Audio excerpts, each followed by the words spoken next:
Hola, buenos días, bienvenidos a todos a este webinar. Les queremos agradecer por estar el día de hoy con nosotros y les quiero presentar al que va a ser nuestro speaker el día de hoy. Él es Alejandro Ramírez, CEO de Tatos.o US. Actualmente es el encargado de hacer crecer la sede internacional de la consultora de marketing, ventas y estrategia digital en US, en donde busca desarrollarse dentro del ámbito internacional y continuar con su expansión en uno de los mercados más relevantes.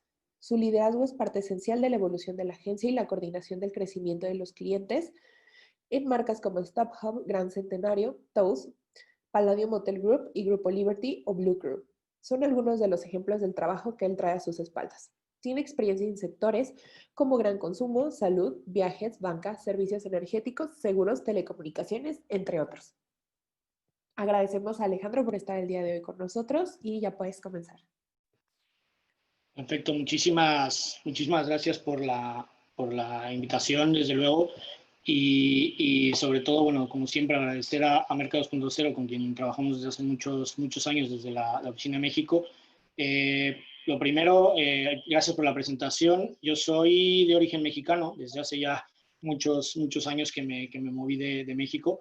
Estuve viviendo en España y fue donde me incorporé a T2O. Yo llevo 10 años en T2O y me moví, estuve 18 años ahí y hace casi 4 años ya que estoy en Estados Unidos, en Houston basado, y como bien comentaban, llevando la oficina de USA y emprendiendo, digamos, esta etapa de crecimiento que eso es un mercado interesante, pero sobre todo el foco que quiero poner hoy es la relación, sobre todo, que hay entre lo que es el mercado americano y el mercado mexicano, y tratar de contar un poco cómo yo veo, por lo menos, y cómo vemos desde T2O, lo que es la creación de un entorno de e-commerce, cómo es interesante el proceso de internacionalización de venta y este cross-border que tiene que haber ahora pues evidentemente la situación es un poco complicada y tenemos que estar en estos procesos pensando activamente y atacándolos de la mejor forma, ¿no? Entonces, vamos a ver hoy algunos puntos. Por un lado, algunos highlights de cómo está un poco el tema del e-com en México y qué es lo que está pasando también a nivel de media, que esto es un punto importante, y algunos datos globales, pero muy por encima, ¿vale? Sobre todo foco en México. Si oyen ese vale y esa forma de hablar mía, pues como comprenderán, después de 18 años fuera de México ya me volví un español, de hecho soy español también, entonces tengo un acento medio raro. ¿Cuáles son algunos de los pain points de lo que sería el consumidor y las marcas desde el lado de la pyme y desde el lado de la enterprise? Porque es muy distinto. Y luego, porque es importante pensar en esa presencia digital en el entorno de la digitalización y el entorno del e-commerce, y luego cómo internacionalizarse, que al final también es parte de lo que muchas marcas están teniendo que hacer, muy obligadas por lo que ha sucedido. Vamos a empezar por lo primero. Vamos a ver cómo se empieza a pensar y luego unos tips, ¿vale? Cómo se piensa en pensar en internacionalizarse y luego unos tips. Entonces, por ver primero unos highlights de lo que es el e-com en México, ¿no? Por un lado, importante destacar que México es el segundo mercado de e-com en Latinoamérica. Es muy grande. Brasil es el primero, pero México es muy grande y sigue siendo y va a seguir siendo muy grande y cada vez más. Es un mercado que en crecimiento porcentual ha tenido pues es un avance importante, ¿no? Obviamente en este último año el COVID ha tenido mucho que ver. Ese 500% que se habla ahí en cuanto al incremento en e-com en el último año, pues evidentemente ha sido muy evidente, ¿no? Al final del día las marcas han tenido que fortalecer mucho la estrategia de comunicación, primero para comentar qué es lo que estaba pasando con el COVID y cómo estaban paliando el efecto, y luego obviamente fortalecer las ventas, ¿no? ¿Por qué? Porque el entorno de retail empezó a caer, todo el entorno más tradicional y más offline, pues debido al COVID empezó a tener muchos problemas, ¿no? Y al final es un proceso que ha tenido que pasar no solamente en México, sino en muchos de los países. Nosotros lo hemos visto en España, donde tenemos nuestro headquarter, en Italia, en Estados Unidos, que yo lo vivo en directo estos últimos años, ha habido un cambio importante, y en México no ha sido distinto, pero sí ha tenido unas particularidades. Al final del día, el COVID ha impactado muchos procesos, no solamente el media, sino procesos sobre todo a nivel logístico, ¿no? La parte logística se ha habido muy impactada para todos los tipos de marcas, y ese tema van a ver más adelante que tiene mucho que ver con el tema del e-commerce y es muy relevante, ¿vale? Entonces, estos puntos en general. Y luego el cambio del rol de lo que es el papel del e-com también es importante. Al final del día, el e-commerce antes estaba ya presente en varios de los touch points, pero ahora está prácticamente en todo el proceso. Esas flechas rojas que les marco, como ven, están en la fase 1, la fase 2, la fase 3, la fase 4. En todo el proceso, el entorno de e-commerce a nivel de shopping está metido. Entonces, más relevancia ha tomado, obviamente mucho más exposición también de las marcas, y esto afecta al entorno en general y tenemos que verlo como tal, cómo nos adaptamos y cómo podemos entrar en este proceso de e-commerce. ¿Okay?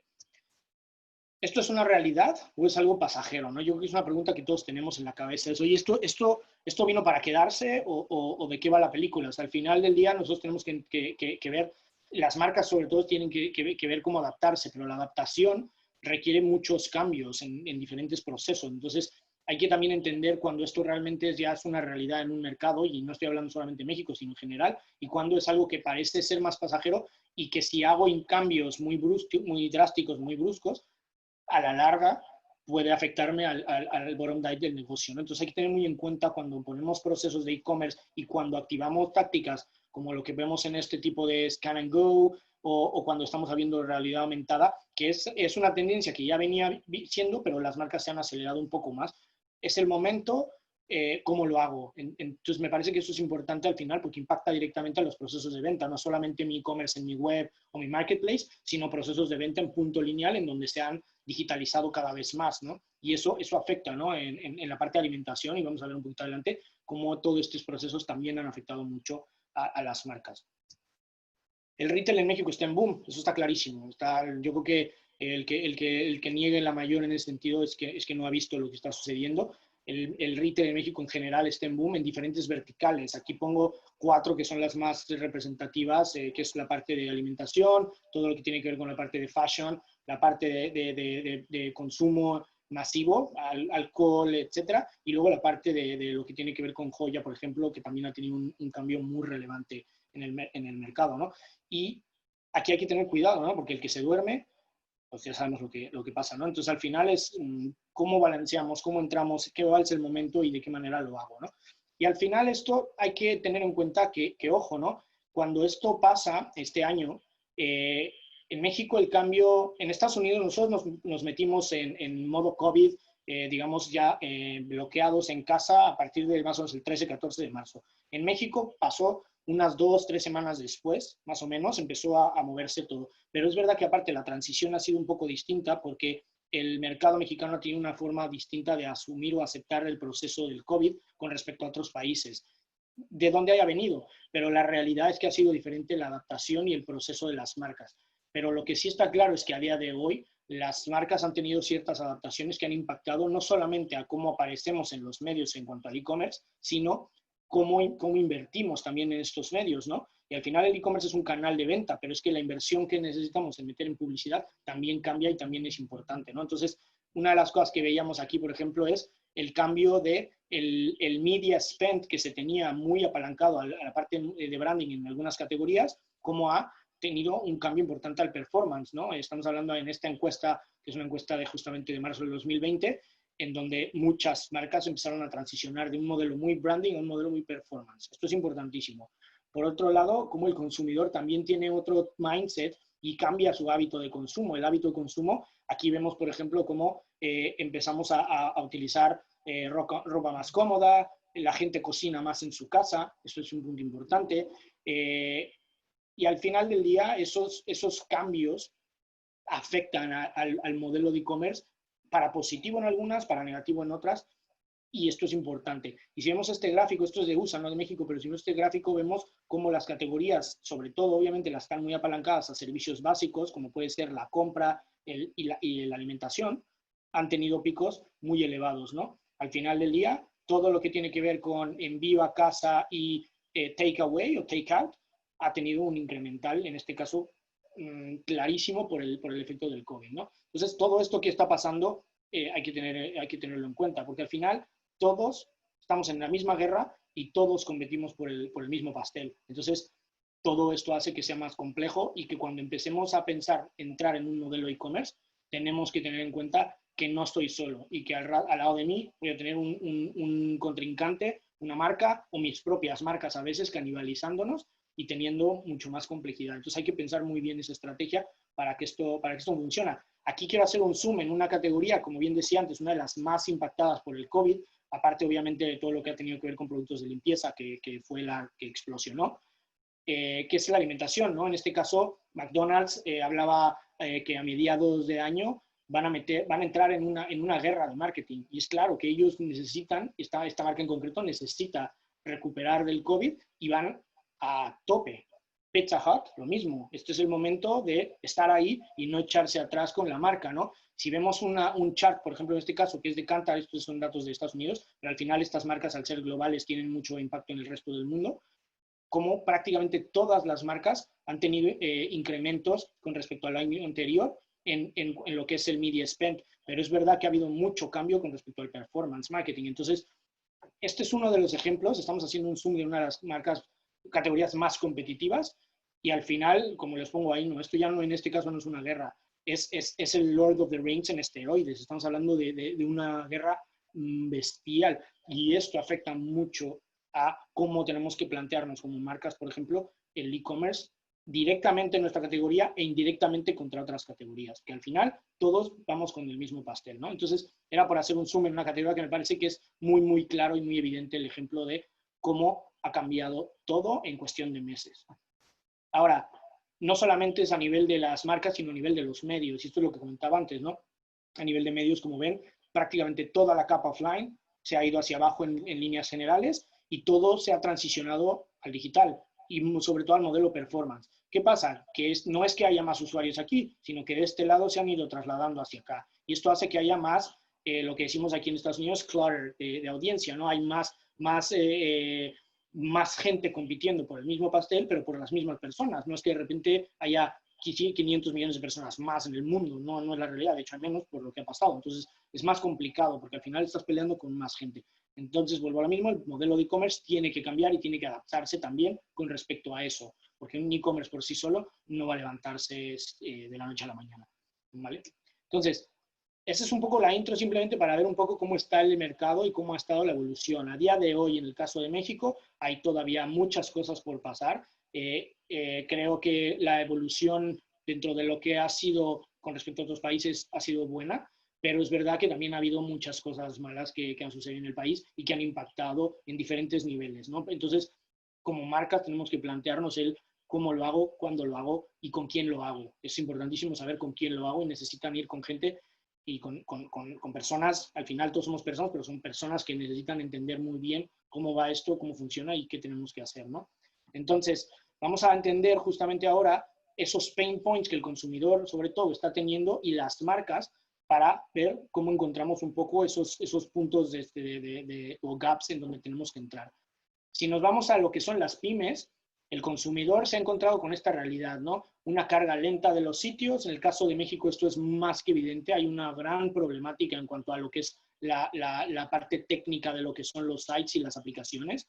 Muchas cargas lentas, fricciones en los procesos de checkout, muchísimos problemas en los checkouts, pasos muy largos muchas veces. Y eso obviamente no ayuda al usuario, sobre todo usuarios que no están tan acostumbrados a este tipo de consumo digital, que en donde al final se han ido obligados sí o sí. La última vez que di esta charla hablaba justamente de mis padres, en donde no estaban tan acostumbrados a hacer este tipo de compra digital en prácticamente todos los tipos de compras que estaban haciendo, y se han dado cuenta que no es tan malo, pero también se han encontrado mucha fricción en algunos casos. Entonces, ese balance hay que trabajarlo, ¿no?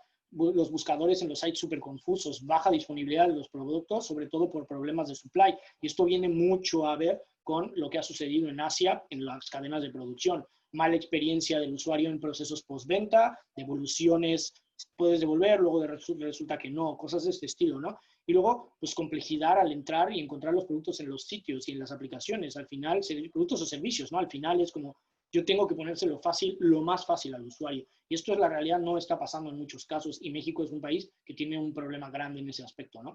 Al final, pues por ejemplo, lo peor, ¿no? Me encanta su producto, pero ahora no tengo cómo comprarlo. Y la pregunta es, ¿y eso? Pues básicamente porque no lo tienen en el e-commerce. Shit, o sea, es como, tienes un problema importante ahí, ¿no? Entonces, ese tema hay que verlo. Y luego a nivel de lo que son grandes empresas, aquí estamos hablando de procesos más macros, problemas en supply chain frente, por ejemplo, a China, grandes problemas en gestión de la demanda, cómo nos adaptamos como marca de una demanda muy, muy tradicional, muy offline, a una demanda que se traslada al entorno digital, en donde yo posiblemente esté o no preparado. Y eso al final es un tema que se tiene que tomar en cuenta, ¿no? Hay que ver cómo nos preparamos y cuándo y cómo estamos, con quién estamos preparándonos, ¿no? Implementar procesos de higiene en todas las tiendas, tela, eso es muy complejo, no es fácil este tipo de temas para marcas de retail que vienen de toda la vida de tener gran parte de sus ventas en esos temas, marcas con las que nosotros trabajamos muy directo que han tenido grandes problemas en ese sentido, implementar estos procesos para que no se les cayera el castillo ha sido complicado, ¿no? Paliar el efecto de los precios de las materias primas versus los márgenes, ¿no? Que también es un tema importante. Al final, todo ha impactado y esto impacta en cómo traslado o cómo absumo los costes, ¿no? Grandes problemas en digitalizarse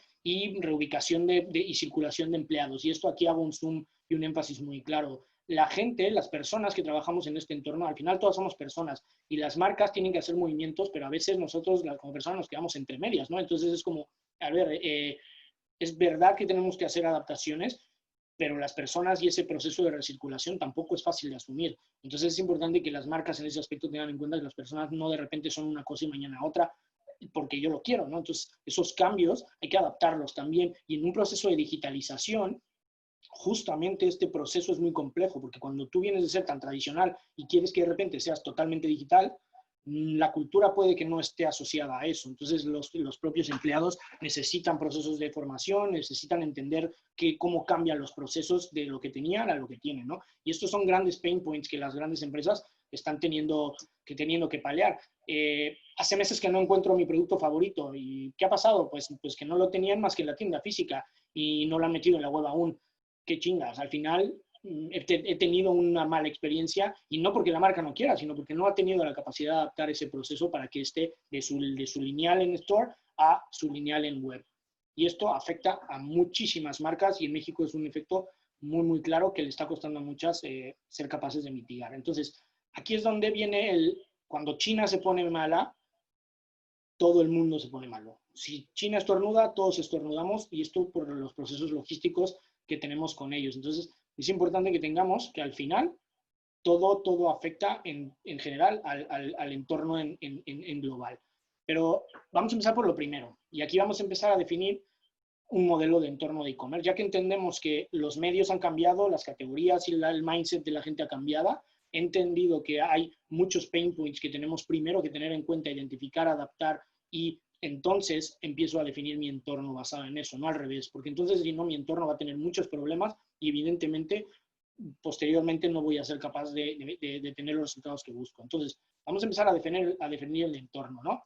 Y aquí hago una pregunta, básicamente es, ¿quién detonó el proceso de transformación digital en la compañía, no? ¿El CEO, el CTO, el CIO o el COVID-19? Esta es una broma que al final ha pasado en muchísimas marcas y marcas muy grandes. No se estaba preparado para esto y el COVID ha sido un acelerador de transformación digital que ya venía dándose de años anteriores, pero que la realidad es que se aceleró mucho más en los últimos meses debido a esto, ¿no? Y al final nuestro COVID friend, pues nos ha metido las pilas de aquella manera a veces, pero nos ha metido las pilas para que empecemos a avanzar. Y esto es una realidad. Es la verdad. O sea, al final no es con lo que jugamos, no es lo mejor, pero ha sido así. Entonces, hay que entender que todo el proceso de logística, de supply que antes había más tradicional, que es, por ejemplo, que vemos en este lado, ha cambiado. Venimos de un proceso muy lineal, muy tradicional, a un proceso muy, muy, muy digital, en donde todo el entorno está centralizado, en donde todas las líneas de comunicación de las diferentes áreas están mucho más comunicadas y tienen que funcionar de esa forma. Y el media no es distinto. Toda esa planificación sincronizada, que también tiene que ver con el media y con las ventas, tiene que ir muy atada, porque cuando hacemos un plan de medios y nuestro supply o nuestra fuerza de ventas no se sincroniza, rompemos este flujo y nos metemos en esto y al final entonces la película no funciona. Y esto nosotros como agencias de medios tenemos que entenderlo para que las marcas que están ahí, y nosotros si al final somos consultoras para estas marcas, podamos dar ese punto de input. Y eso es lo que nosotros estamos tratando de hacer. Entender que ahora todos los lineales son digitales y al momento de que todos los lineales son digitales, tenemos que entenderlos bien, asumirlos, prepararnos y crear entornos que realmente respondan al usuario. Y este es un poco de lo que va la película, ¿no? Tampoco estoy contando nada fuera del otro mundo, pero a veces se nos olvida que hay que adaptarnos. Somos resilientes e imaginativos por naturaleza. La mayoría de las marcas solo necesitan un empujón y ser imaginativas. Entonces, por ejemplo, lo que son consumos de tiendas, al final de repente se convierten en almacenes.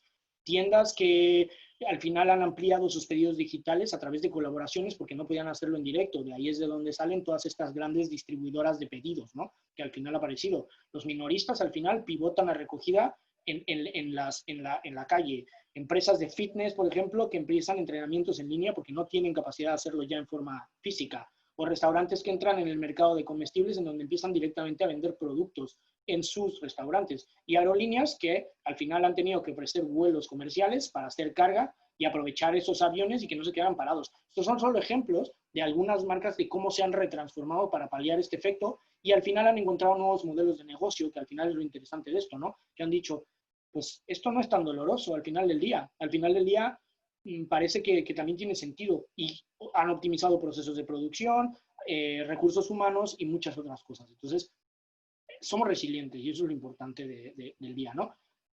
Pero nosotros como agencias tenemos que ser capaces de ofrecer soluciones robustas que apliquemos a este proceso que luego voy a explicar. Y aquí estamos hablando de definición de los modelos de e-commerce, logística y operaciones, geografía y ubicación geográfica para ver a quién y cómo ataco en qué momento.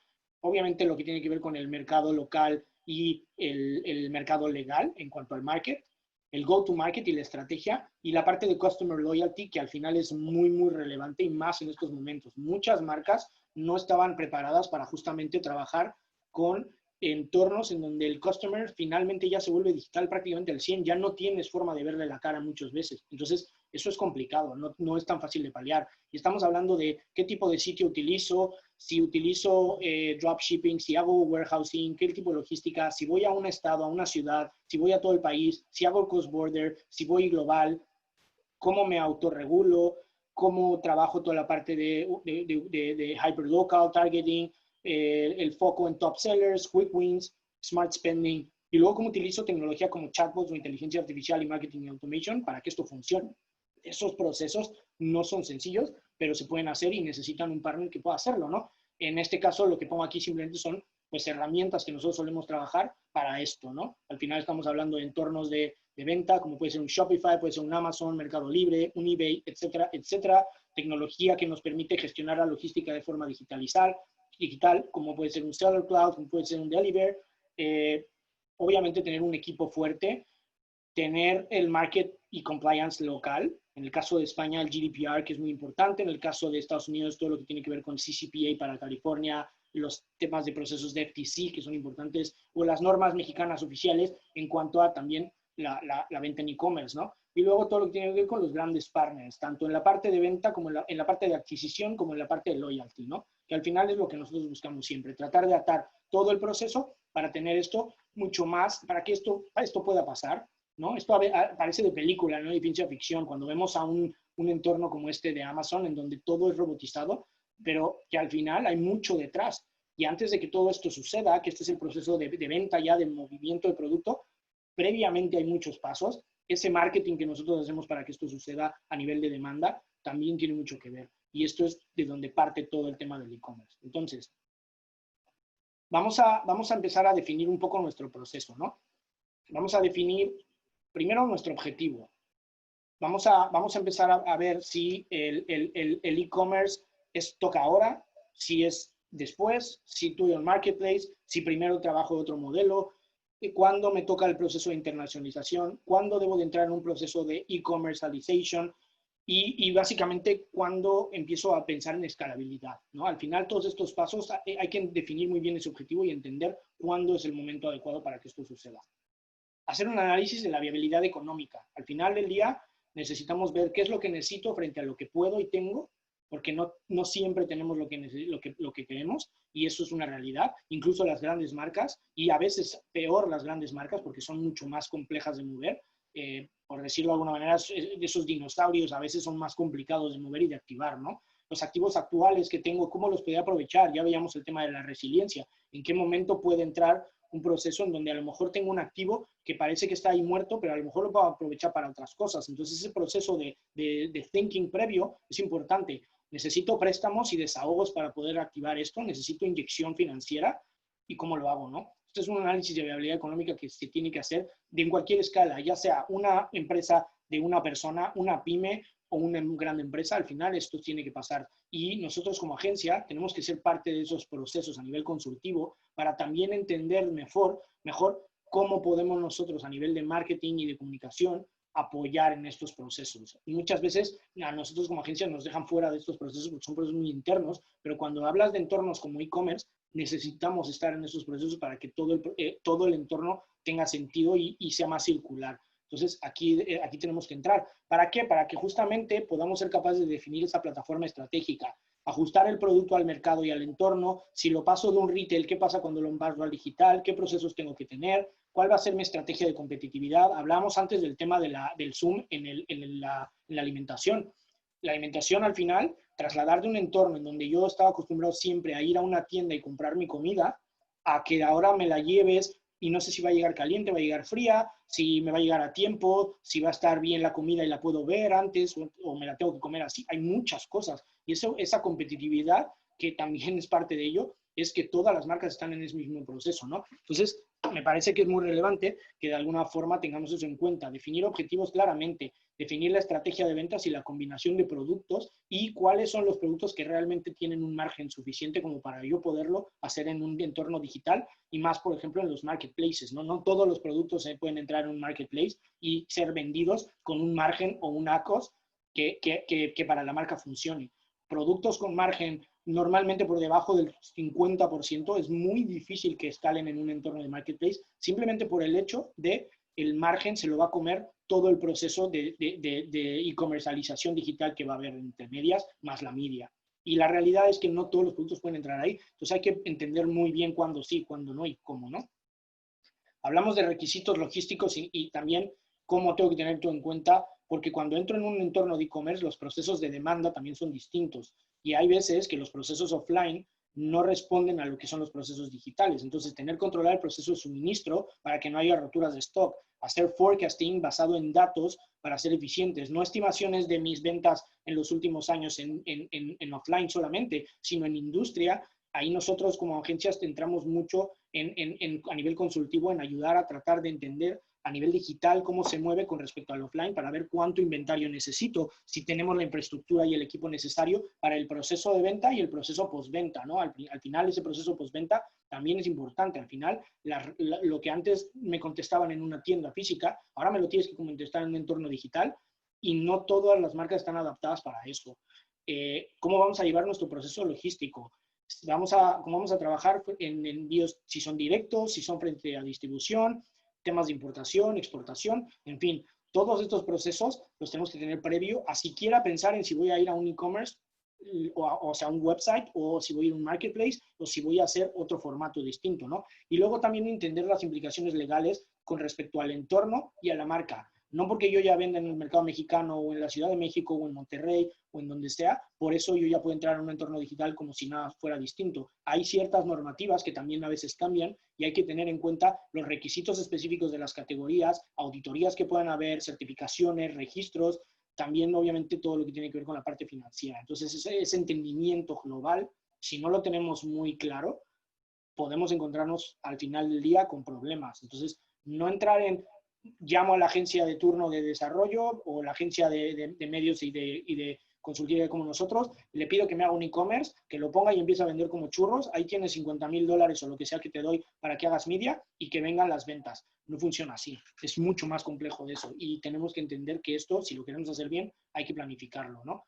Y al final del día hay muchísimas opciones para hacer esto. Tenemos e-commerces, tenemos marketplaces, tenemos todo lo que tiene que ver con los entornos de media, como puede ser Google Shopping, Facebook Dynamic Product Ads, Display Dynamic Product Ads, etcétera, etcétera, etcétera. Todo esto tiene que encajar en una estrategia y en una estructura para que funcione. Hay que elegir muy bien la tecnología y el entorno. ¿Cuál es la diferencia entre tener ese site contra el marketplace, contra el retailing? Utilizar un Shopify como solución escalable y sencilla pero robusta, por ejemplo, bueno, es una opción. También, obviamente, un Amazon, como puede ser una puerta de entrada a una audiencia ya con una demanda, ¿no? Aunque también es verdad que hay otros marketplaces que tienen un recorrido más avanzado que lo puede ser en Amazon en México. Entonces, hay que tener en cuenta todas las variables, ¿no? Nosotros trabajamos con muchos players, con muchos entornos, pero de lo que va es de entender cuál es el mejor para cada caso y para cada cuenta y para cada cliente y para cada momento. No todo es voy all in. Hay que pasear, hay que testar, hay que entender qué está pasando, hay que entender cómo lo mejoramos y hay que entender cómo seguimos y cómo escalamos. Y sobre esa base, entonces vamos a ser capaces de poder crecer. Pero necesitamos fuentes de datos, necesitamos tener datos, saber cómo gestionarlos, cómo concentrarlos, cómo analizarlos y luego cómo utilizar esa data de forma eficiente. ¿Para qué? Para que podamos crecer y tener básicamente mejores ideas, ideas más avanzadas, eventualmente basadas en datos y no basadas en pienso que o creo que. Al día de hoy, con todos los datos, toda la capacidad de conexión que tenemos, el creo ya no vale. Ya tiene que haber sé que, y esto sé que es porque tengo data. Es así de claro. No podemos estar recayendo en, es que antes yo hacía, ¿no? Es que ya no funciona así. Es que hay que hacer las cosas basadas en lo que ahora mismo realmente tenemos enfrente. Y estos son datos. Entonces, utilizar tecnologías para gestionar los datos, para gestionar las ventas, para gestionar la distribución. ¿Cuál es si yo preguntara a una persona que no está en el e-commerce, ¿qué son estos siglas, estos acrónicos? Y me quiero meter al e-commerce de Marketplace, pero no tengo idea de qué es esto, tengo un problema. O sea, el slang o el lingo de un entorno también es importante y hay que educarnos también para poder entrar en esto, porque si no me voy a perder en lost in translation, como se dice en Estados Unidos, ¿no? Entonces, al final hay que tener eso en cuenta. Y definir un MarTech que genere eficiencias. Gestor de campañas como centro de marketing para gestionar las audiencias y activar los medios de forma eficiente. Utilizar plataformas de marketing automation como una fábrica de hacer CRM, first party data o nuestros usuarios de primera y un loyalty que nos permita escalar de forma eficiente, porque si lo que pretendemos es solamente escalar con lo que tiene que ver con el nuevo usuario y no meter foco en el usuario que tengo, evidentemente eventualmente no es eficiente. Llega un punto en donde no tengo músculo suficiente porque si se me cruzan 2 o 3 competidores nuevos, automáticamente se me inflacionan los precios y cuando se inflacionan los precios me cuesta más conseguir usuarios y al final del día no es tan eficiente mi campaña. Entonces, al final, si no tengo claro un proceso de recirculante y cómo yo logro estar en un entorno, sobre todo tratar de encontrar entornos, y estoy hablando de compra de medios, en donde no esté todo Dios, no voy a ser capaz de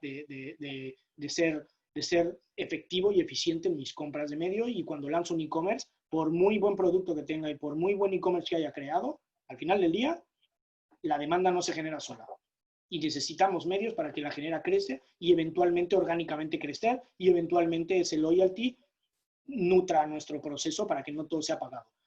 Ese proceso tiene que ser muchísimo más avanzado en cuanto a la tecnología. Si somos una marca pequeña, hay formas de hacerlo de forma eficiente. No todo es carísimo y super high-end. Si soy una marca grande, voy a tratar de a lo mejor tener algo más avanzado dependiendo de lo que necesite. Pero no siempre necesito un Ferrari para ir rápido. Hay coches que también manejan muy rápido y no siempre son Ferraris. Entonces, hay que tener en cuenta eso, ¿no? Y por otro lado, las capas de medición de innovación, que al final, como decía, ayudan a optimizar procesos. Los chatbots como capa de innovación para reducir costes de recursos humanos, no para echar gente a la calle, sino para optimizar recursos humanos que son más mecánicos y que la gente que tiene el cerebro para pensar la utilice justamente para eso, para pensar y para hacer estrategia. De eso va la película, no va de reducir personal por reducirlo, va de trasvasar a los personales a donde la agencia, la marca, se va a beneficiar más. Pero eso nosotros lo hacemos como agencia también, ¿vale? Capacidades de utilizar la voz para proporcionar a los usuarios una nueva forma de interacción, porque esta nueva normalidad post-COVID es real, así es como se está consumiendo ahora. Entonces, el voice search y el voice human resource o customer service es una realidad y en México no es distinto. Hay cada vez más y tenemos que estar adaptados para eso. Y finalmente, ¿dónde empezamos a pensar en internacionalizarse, no? O sea, al final, ¿dónde empezamos a pensar out of the box, como pongo aquí, no? Y aquí es, la internacionalización nos permite evolucionar, escalar y sobre todo, si lo hacemos bien, ganar más dinero. Suena fácil, la realidad es que no lo es, necesitamos ayuda, pero cuando un mercado tiene un problema y está enfermo, necesitamos encontrar alternativas para que nuestra marca no se caiga. Y eso es importantísimo. Y estas alternativas a veces están en la frontera de al lado o en un océano al otro lado. Entonces hay que tener en cuenta que hay formas, pero necesitamos gente que nos ayude a hacer esto, ¿no? Y ahí es donde entramos nosotros. Analizar qué mercados pueden ser interesantes con herramientas, con datos, tendencias, hacer focus groups, encuestas digitales, trabajar con las oficinas internacionales. En el caso de España, por ejemplo, ISEX trabaja mucho en ayudar a empresas mexicanas a venir al mercado europeo o a mercado incluso americano en conexión, como cross-border, y trabajar con cámaras de comercio. Esa es una forma de poder llegar. Hay muchas ayudas. Nosotros trabajamos con ayudas propias justamente hacia nosotros y nosotros hacia algunos de nuestros clientes para justamente ayudar a crecer. Entonces, esto es lo que ponemos en la mesa, ¿no? Moja los pies en el agua antes de entrar. No nos vayamos a ahogar.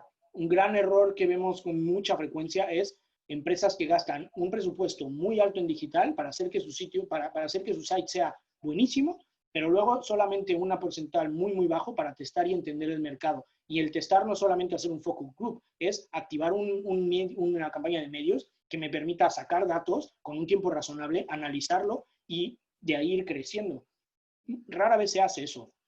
Y obviamente al final, cuando nos piden a nosotros como agencias, necesito resultados de performance a corto tiempo, que testes el mercado, que me des conclusiones, que generes ventas, que crees marca, que ganes un premio con la mitad de lo que te has gastado para generar un site.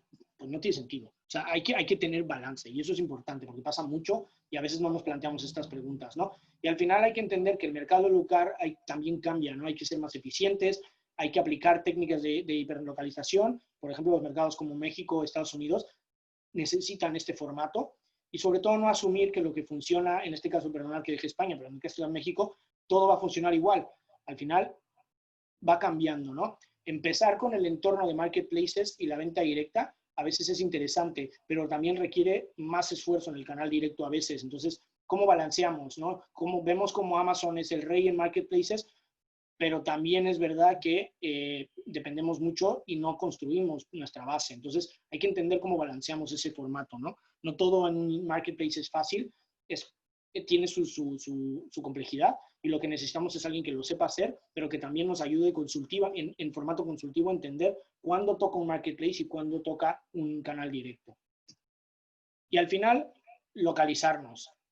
Todo es localizarnos. Parece una tontería, pero la realidad es que si no somos capaces de localizarnos con respecto al país local en el que estamos o al que vamos a tener problemas. ¿Qué pasa con los métodos de pago, las políticas de devoluciones, opciones de compra dependiendo del país? LATAM en general es muy distinto a otros mercados, ¿vale? Y no olvidemos que e-commerce es más que un website.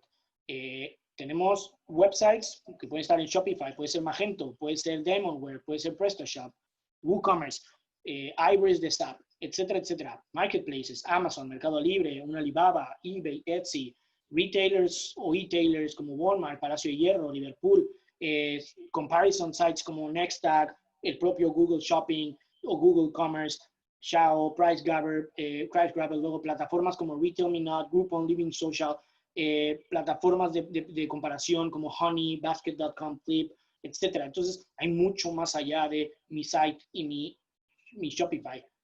Hay más vida alrededor de eso y todo esto juega alrededor de nosotros y las marcas que compiten contra nosotros en categoría directa y en categoría indirecta también tienen mucho que ver, sobre todo para categorías en donde el target es muy amplio.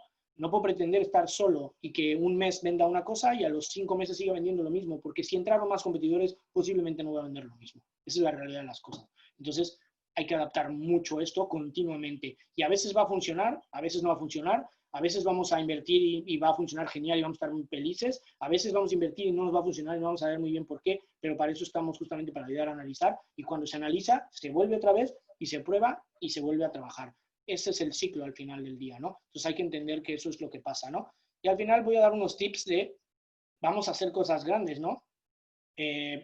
Básicamente lo que quiero que ahora nos llevemos es nuevas ideas en la cabeza, ¿no? Esta charla creo que ayuda un poco, o es lo que yo intento, que se entienda un poco de qué va la película, pero que al final también saquemos ideas, ¿no? Y esto es priorizar el e-commerce hoy en día es importantísimo. Hay que priorizar el entorno digital y el entorno de e-commerce porque es gran base y es gran parte de los ingresos de nuestras marcas. Poner foco en el entorno mobile, y muchos de los sites no están preparados ni para que funcionen a nivel UX, y a nivel de tiempos de carga ya ni lo contamos. Trabajar con gente especializada, ir solo a veces es interesante, pero si te caes, el golpe es importante, ¿eh? Entonces hay que tener cuidado, localizar todo. Ningún país, y esto es muy de España, da duros por 4 pesetas.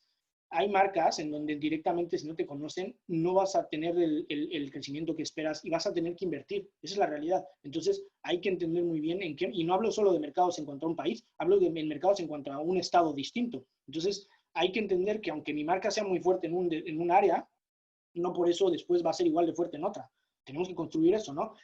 Hay que entender y analizar cuál es el país destino o el mercado destino antes de echarte al agua. Hay errores que a veces pueden salir muy, muy, muy caros.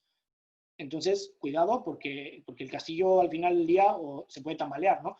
Hay que invertir para básicamente recoger, porque lo barato a veces sale caro. Entonces, a veces tenemos meses en donde invertimos mucho dinero y parece que lo que ha pasado es que hemos final del día tenido problemas o perdido dinero. Son inversiones y al final del día todas esas inversiones las vamos a recuperar de una forma. Lo que pasa es que tenemos que ver cómo, de qué forma, ¿no?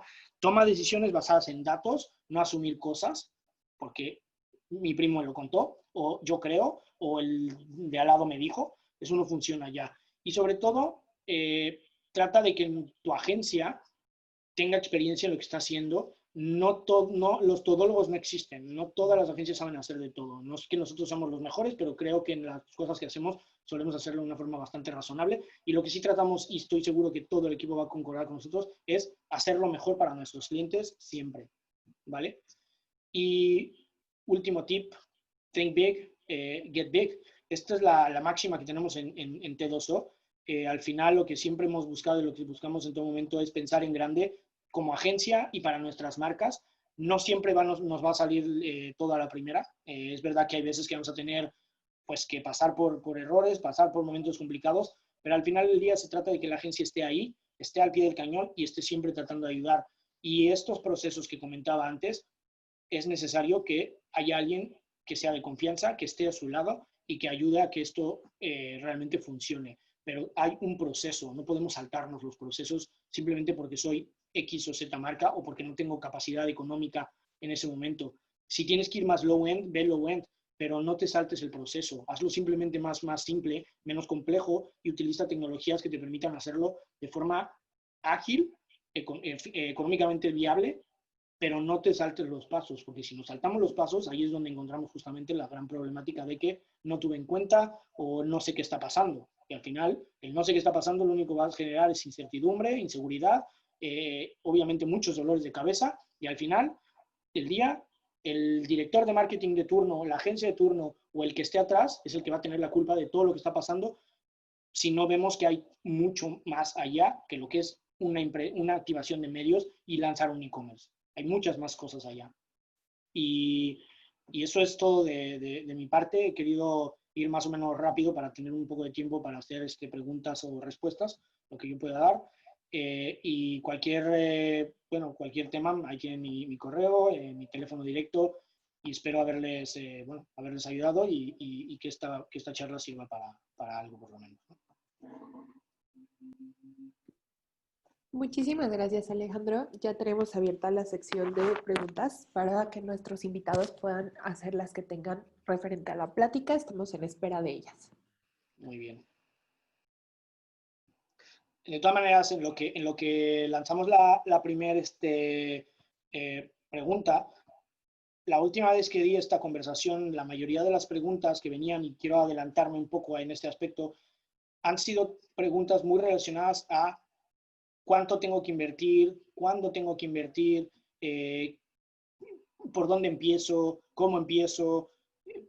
Obviamente preguntas que yo creo que cualquier persona que esté en este panel, por mucho que haya estado en una u otra marca, dependiendo del tamaño, se va a hacer en algún momento, ¿no? Y al final, esas preguntas no se responden en una charla como esta, se responden en un proceso de pensamiento, de brainstorming, de trabajar con las agencias de implicar a las agencias en procesos desde el inicio, no ya cuando está todo montado, porque a veces nosotros como agencias consultoras podemos tener un input muy, muy valioso para las marcas, por trabajar con muchas marcas distintas y por tener un mindset en algunas veces no tan cerrado con la industria. Entonces, ese tipo de preguntas que normalmente me han llegado han venido muy en la mano de eso, de cómo lo hago.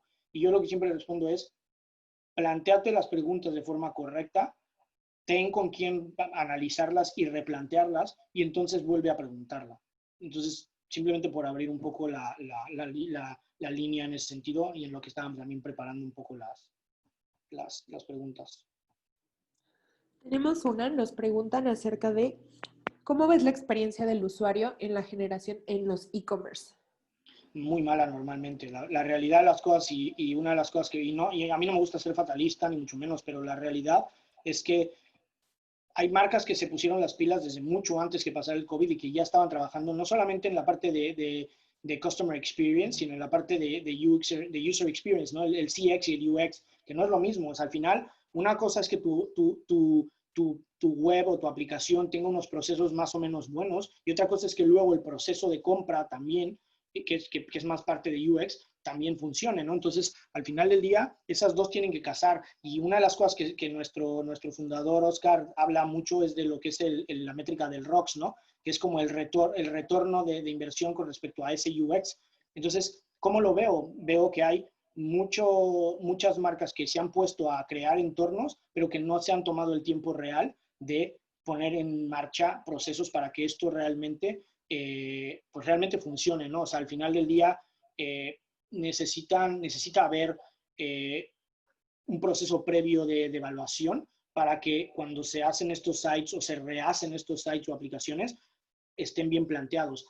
Una de las cosas que a mí me gusta de utilizar tecnologías que no son tan tuneables es que están muy bien programadas, y a mí en este caso yo soy muy, muy, muy fan, siendo realista, de lo que es Shopify. Me gusta, ¿por qué? Porque me parece que está muy bien planteado el proceso de e-commerce, y no por algo marcas grandes como Under Armour, Tesla, utilizan esta plataforma de venta, justamente porque está muy bien pensado. Entonces, a veces no tenemos que reinventar la rueda y tener todo en desarrollo súper customizado. Lo único que necesitamos es ser capaces de aprovechar estas plataformas, y ahí entra el concepto del UX. Bueno, aprovechemos quien lo sabe hacer y metamos nuestros procesos de Customer Experience de calidad. Entonces, creo que va más por ahí. Entonces, ahora me parece que no es el mejor y creo que hay que mejorar mucho en esa línea.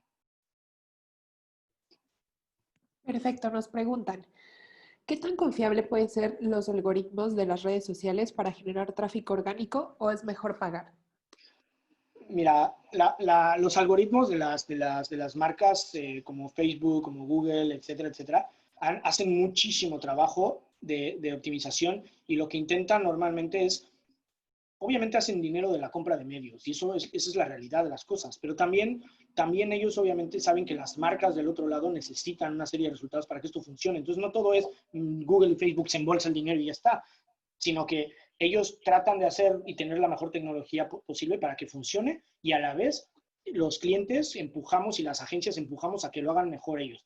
Pero también es verdad que al final los algoritmos se basan mucho en cómo nosotros los utilizamos como agencias o como clientes, ¿no? Entonces, cuando viene una marca o como un Facebook, Google, te dicen, es que tenemos un algoritmo tal, tenemos que creer que el algoritmo, y tenemos que creerlo basado en datos, que el algoritmo va a ser capaz de optimizar nuestra campaña basada en eso. Pero si pretendemos meter compra de medios y hacer una pauta en donde meto un dinero y a las 3 semanas ya estoy cambiando porque no veo el resultado inmediato, yo no estoy dejando que el algoritmo optimice de forma correcta. Entonces no tiene sentido. Los algoritmos necesitan tiempo, necesitan datos y necesitan una evolución.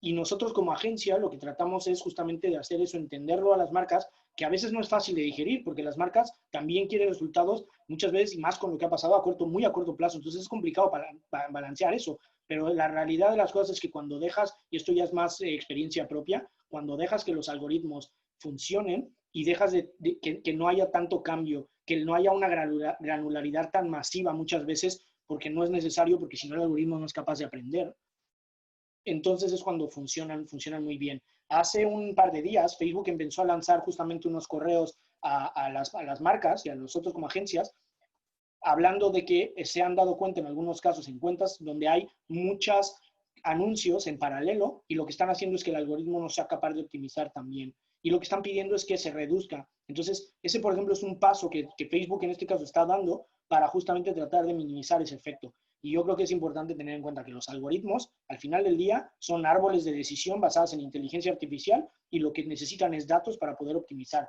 Y muchas veces nosotros como agencia lo que tenemos que hacer es plantear estratégicamente un buen planteamiento y dejar que el algoritmo optimice sin que la gente esté toqueteando todo el día. Y esto es desde el lado de la agencia y desde el lado de la marca.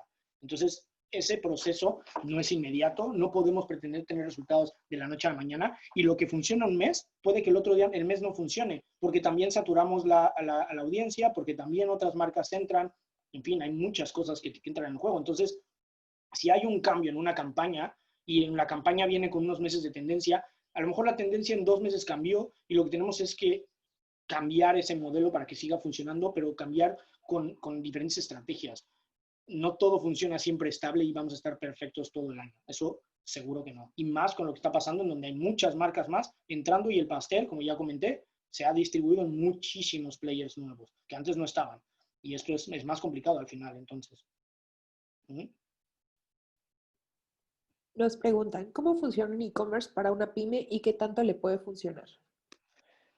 A ver, creo que la pregunta no es cómo funciona, sino cómo lo implemento, ¿no? Y al final del día, lo que venía comentando, ¿no? O sea, cuando yo tengo una marca que es una pyme, y hablemos de pyme con respecto a la capacidad de inversión, ¿no? En cuanto al número de personas, etcétera, porque hay pymes o hay empresas que son startups que tienen 2 personas trabajando, pero que al final tienen fondos muy importantes por una ronda de financiación. Entonces, yo lo baso en capacidad de inversión y no en medios en general. Basado en eso, si yo voy a lanzar en una pyme un e-commerce, lo más probable es que no me pueda permitir tener un desarrollo muy, muy avanzado. Y hay formas de hacer e-commerce de forma eficiente, efectiva y que funcione. Entonces, no todo es, tengo que salir con un Ferrari, es que a lo mejor necesito salir con un bocho y empezar a avanzar. Y eso no por eso automáticamente voy a estar perdido en todo momento y no voy a tener las capacidades que otros van a tener. O sea, al final se trata de balancear los recursos, trabajar con alguien que sea capaz de entender mi situación, de entender qué necesito y de ser capaz de adaptar un entorno para que funcione. Entonces, montar un e-commerce con una base de datos correcta para CRM, tener el e-commerce, tener una capa de medios razonable con una inversión decente, y estoy hablando de inversiones no muy grandes, es viable.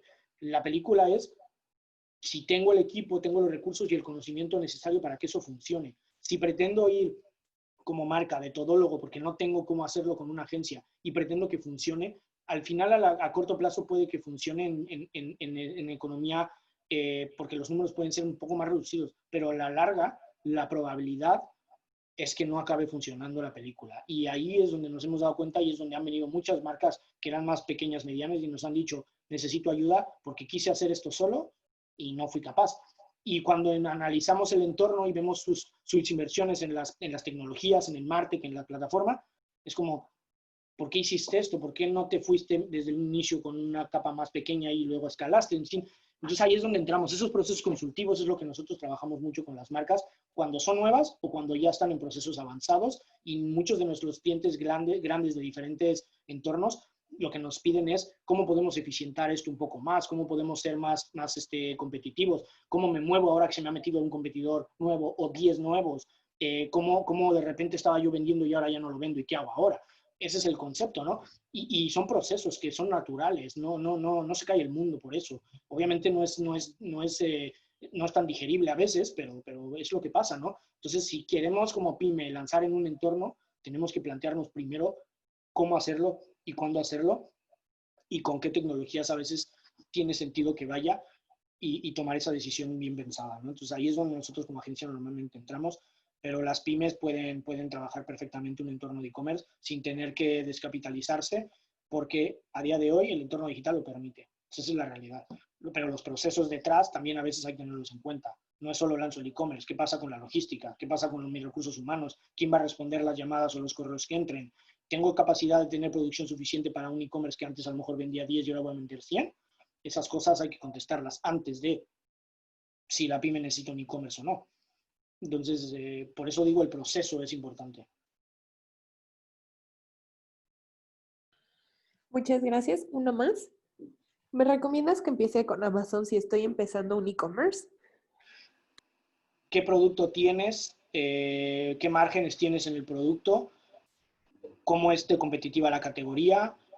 ¿Qué tanta capacidad de inversión vas a tener como para generar la demanda en Amazon? Tengan en cuenta que Amazon tiene demanda porque ya hay usuarios, pero eso no significa que porque yo meto un producto de repente ya aparece y me empieza a comprar todo el mundo como si fueran churros. O sea, la realidad es que una vez que yo meto el producto en Amazon, voy a tener que incentivar esa demanda para que me vean. Y eso es músculo de inversión en medios también.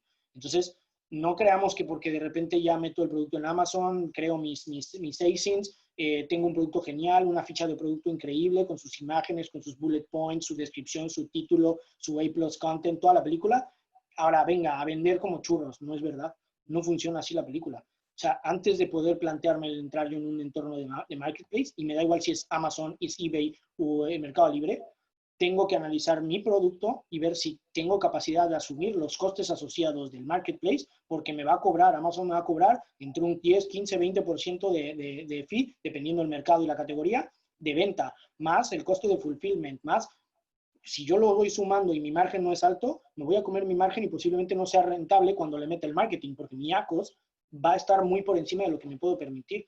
Entonces, ese modelo tengo que analizarlo previamente. Entonces, la pregunta no es ¿cómo entro si entro? ¿Tengo producto para entrar? Creo que antes hay que responder esa pregunta, antes incluso de plantearse el entrar a un Amazon, si ya tengo o no tengo e-commerce. Eso es lo que yo diría. Me parece que va más por ahí la pregunta, no, no tanto por si entro o no a Amazon o al que sea. No, no todo es Amazon. Hay mucha más vida afuera de ahí. A nosotros nos gusta mucho trabajar con Amazon y creemos que en el caso del mercado mexicano está teniendo muy buen crecimiento en los últimos dos años y cacho que llevan, pero todavía hay otras entidades como puede ser Mercado Libre y como otras más que son muy fuertes y no se olviden también de los retailers como un Palacio de Hierro, etcétera, un Walmart, que también son importantes. Entonces, el espectro es grande, hay que entenderlo como tal. No sé si haya más preguntas. Sí, nos dicen, ¿qué opinión tienes sobre WhatsApp Business para negocios pequeños o solopreneurs?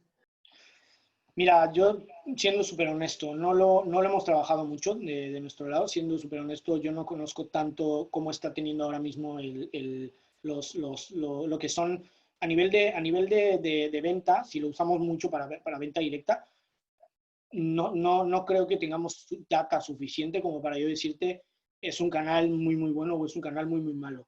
A nivel de lo que tiene que ver con utilizar otro tipo de técnicas de venta más orientada a chatbots o a voice search, sí lo tengo. Ahí sí hemos trabajado muchísimo con muchas marcas en utilizar chatbots, que al final es un modelo muy, muy similar. La ventaja de WhatsApp es que es una plataforma de Facebook muy masiva, pero al final el proceso en ese sentido es lo que te importa, ¿no? Entonces, me parece que todo el entorno de venta en ese formato es muy potente. Todo lo que tiene que ver con venta por voz está creciendo cada vez más en todos los mercados y me parece que es importante que lo vean las marcas, que lo vean muy bien. Y esos procesos de venta con chatbots en donde, y me da igual el chatbot que sea o el entorno que sea, el punto es que estás haciendo un proceso de e-commerce un poco más simple para el usuario. Entonces, si lo haces bien y luego tu proceso en website o en marketplace es bueno, has ganado mucho con lo que hablamos del user experience y el customer experience. Entonces, creo que van muy, muy de la mano y me parece que en cuanto a eso funcionan bien. ¿Qué tal funciona en WhatsApp para venta? Siendo muy honesto, no tengo números ahora mismo para decirte muy bien o muy mal. Sí hemos hecho cosas, pero no creo que como para tomar conclusiones todavía. Gracias. Nos dicen, si se empieza un proyecto de e-commerce de productos de lujo, se cuentan con ediciones limitadas y personalizadas, ¿hay alguna recomendación en cómo amplificarlo o llevar un tráfico de calidad? ¿Y qué consejos hay para este tipo de productos de marcas de lujo?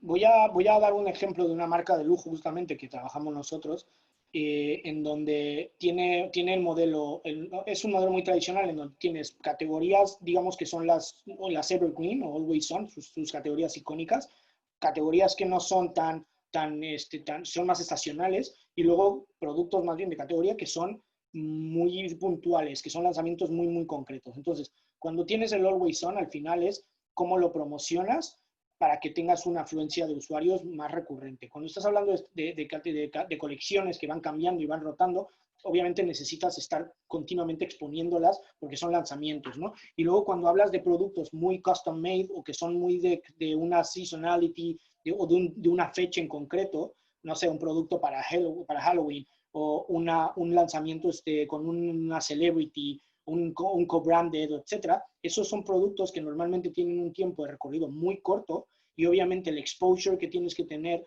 a nivel de medios suele ser más en formato blast. Entonces, normalmente lo que nosotros trabajamos, dependiendo del entorno, si es e-commerce, si es marketplace, si es a través de e-tailers, etcétera, lo que hacemos son planes muy focalizados en nuestro target sobre todo y en la ubicación geográfica en donde se encuentra nuestro target. Porque al final del día esos productos tienen más o menos llegada dependiendo de a qué target estamos atacando. La ubicación geográfica tiene mucho que ver y el tipo de media split que usamos también tiene que ver. Entonces, aunque normalmente estos productos lo que queremos es que los compren porque es tiempo muy inmediato, la realidad es que tenemos que tener una campaña un pelín previa con un formato de warm-up que llamamos con respecto a la parte de la capa de branding. Y esto es que si el producto lo vamos a lanzar en el día, me lo invento, el 20 de octubre, unos días antes por lo menos, ya estemos calentando motores al usuario de va a venir algo de alguna forma, porque empezamos a tener ese punto de qué me van a traer. Entonces utilizamos mucho el formato, digamos, teaser o pre-teaser para calentar y luego entonces metemos el producto. En el caso de los marketplaces, lo que solemos hacer es trabajar con lo que son los storefronts para cambiar justamente la visibilidad del storefront y brandearla con el producto en cuestión para que tenga exposición mucho más visual. Metemos todo lo que tiene que ver con la capa de lo que es programmatic en prospecting para justamente atacar al usuario, prospecting y retargeting, pero para atacar al usuario con una creatividad muy específica del producto y llamar la atención también previamente. Entonces, lo que nosotros tratamos es de poner enfrente el producto, poner los atributos que creemos que más van a llamar la atención al usuario dependiendo del clúster que estemos atacando y atacar a los usuarios que van a ser por nuestro CRM más propensos a que nos compren. Entonces, este cliente que comentaba, justamente hacemos este tipo de temas, ¿no? Colecciones muy, muy nuevas o puntuales, hacemos un pre, un durante, incluso un post para hacer ese punto de control. Y es como si fuera una campaña, por ejemplo, ahora viene el Prime Day el día 13 de octubre, ¿no? Por ejemplo, sí, 13 de octubre. Entonces, ahí es donde trabajamos, ahora mismo estamos con muchas de las marcas en pre-Prime Day, que es el día 13, durante el día y posterior a, con un mensaje muy distinto y haciendo esa base de cojo audiencias, las meto en mi pool y luego les reimpacto ya con el producto en concreto y luego trato de que esa estela también siga, ¿no? Es un poco el formato que nosotros solemos recomendar. Es muy distinto el entorno de Marketplace contra el de web en ese aspecto. Sí cambia un poco y las tácticas son distintas, ¿no? Pero se puede trabajar para la parte de e-commerce, de Marketplace, tácticas off-market, que no estén metidas dentro del Marketplace, para enviar tráfico hacia adentro. Y a nivel de branding eso es muy importante también para atacar más usuarios y no solamente lo que están dentro del Marketplace. Entonces, es un split que solemos trabajar.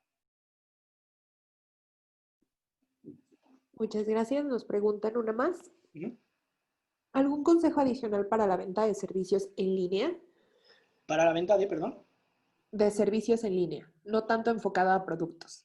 Sí, a ver, al final la parte de servicios en línea tiene mucho que ver con los procesos de contratación del servicio. Esa es la clave. Yo he trabajado en muchísimos proyectos de servicios y de B2B que el gran stopper está en los largos procesos de contratación o de lo que son los leads, dependiendo de si es un proceso de lead gen o si es un proceso ya de cierre de servicio, ¿no? Y al final del día esos procesos son a veces muy complejos, requerimos muchísimos pasos, cuando en algunas veces es más un tema de compliance para ciertos procesos posteriores que lo que es realmente el proceso inicial de alta. Entonces, yo recomiendo mucho siempre analizar muy bien ese proceso para que esos servicios, cuando los pongamos enfrente del usuario, tengamos un mínimo importante e interesante para poder capturar al usuario de forma correcta, pero que no sea all in desde el inicio, porque muchas veces entonces cortamos esa experiencia.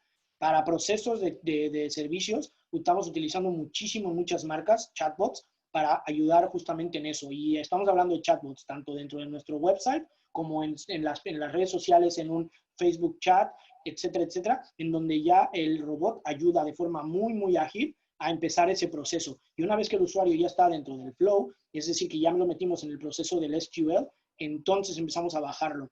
Pero todo va de UX en ese aspecto, ¿no? Es experiencia del usuario. No estamos de CX, perdón. No estamos hablando de solamente del proceso del formulario o de si va a llamar el usuario, cuántas preguntas tiene que responder, que eso ya lo hablamos, es muy importante, pero también va de si el usuario ya tiene previamente un poco de conocimiento.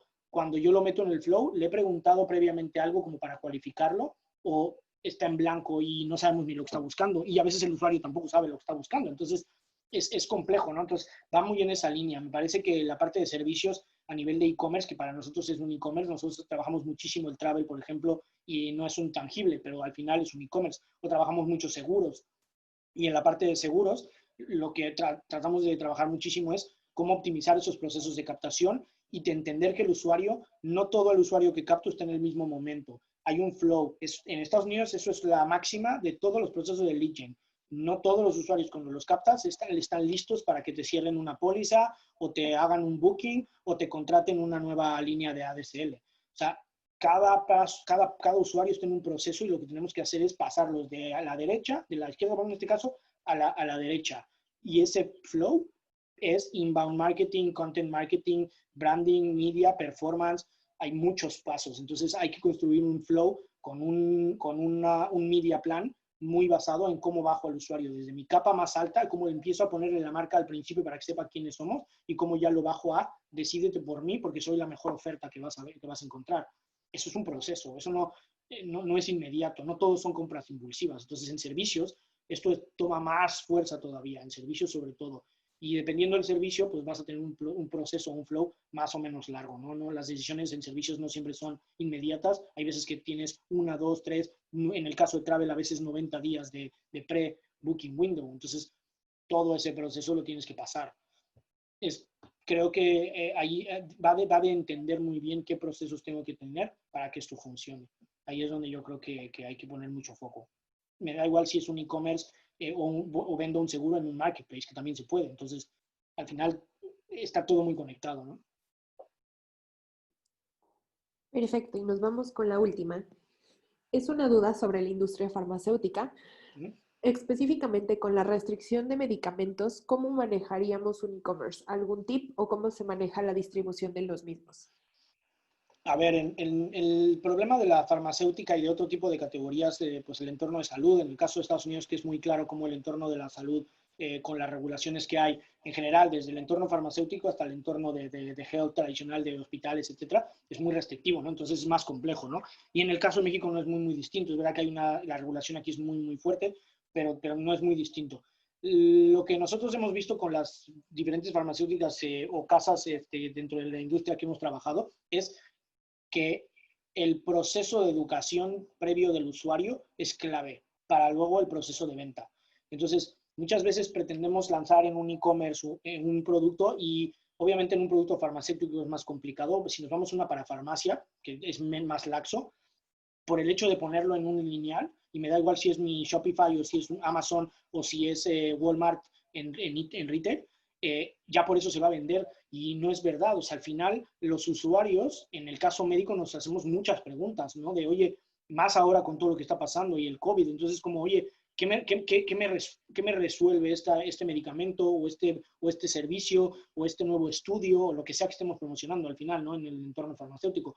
Y es como, si yo voy a poner enfrente a un usuario un nuevo medicamento y lo voy a poner en un e-commerce o lo voy a tratar de distribuir o vender a través de, porque muchas veces no es de forma directa, sino de forma indirecta, tengo que educar al usuario. Y nosotros en nuestro caso creemos que las estrategias de inbound marketing y de marketing de contenido para esto son claves. Si no tenemos muy bien trabajado el entorno a nivel de educación y comunicación al usuario previo a poner la exposición de un producto, ya puede estar el producto en un Shopify o en lo que sea precioso, que no por eso va a vender más. Ya le puedo poner atrás un montón de media de diferentes tipos y aunque no sea en directo en el site, pero lo pase a través de un canal de distribución, que no por eso vamos a vender mucho más.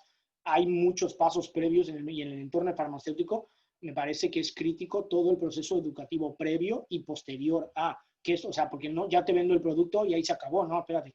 Oye, qué tal te ha ido, crear grupos, entrar en un, por ejemplo, Facebook Groups funciona muy bien para este tipo de conversaciones, para sacar insights, para hablar con el usuario y decir, oye, ¿qué les ha parecido o cuál ha sido tu experiencia con este servicio o con este producto?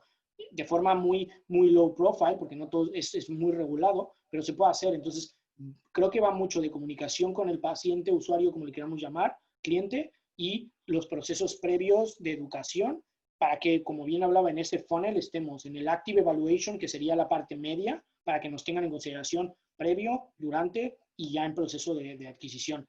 Entonces, creo que para esa industria tiene muchísimo que ver lo que son las estructuras y estrategias de contenido. Me parece que ahí es donde está la clave de esto. No va de solo poner el producto y meterle paid search y que vengan las ventas.